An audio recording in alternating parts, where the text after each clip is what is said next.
បាទសូមជម្រាបសួរបាទថ្ងៃជួបជាមួយពូណាងបាទ2025លោកឡាន2004បងណាបាទស្រីម៉ៅទើបតែរៀបហើយមកគ្រឿងទេបងបាទ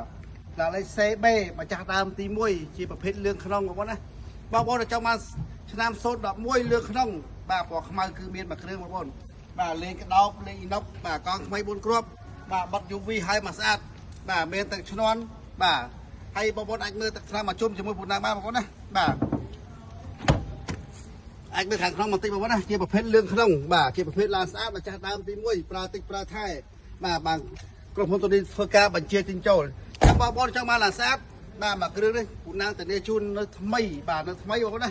បាទបងប្អូនទិញប្រើលក្ខណៈគ្រួសារក៏បានធ្វើអាជីវកម្មផ្សេងគឺជាឡើងរកប្រាក់ចំណូលបានខាងក្នុងគឺធំទូលាយបងប្អូនណាធំទូលាយបាទជាឡានស្អាតម្ចាស់ដើមទី1ចាំបងប្អូនអាចមើលខាងក្នុងមកខាងទៀតបងប្អូនណាបាទជាប្រព័ន្ធឡានស្អាតបាទ011 full ពេញបងប្អូន full ពេញណាឡាននេះបាទចាំបងប្អូនអាចអញ្ជើញមកដល់ទីតាំងក្រុមហ៊ុនបានបងប្អូនបាទមើលខាងក្នុងទៅខាងក្នុងនេះ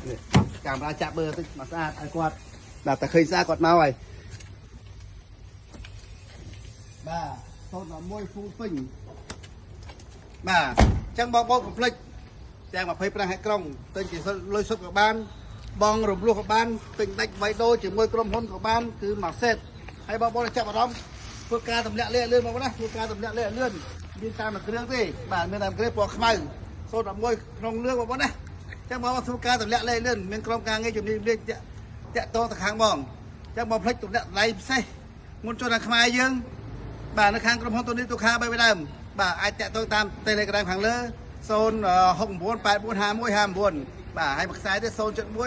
4964 109ធានាជូនទៅលើតម្លៃ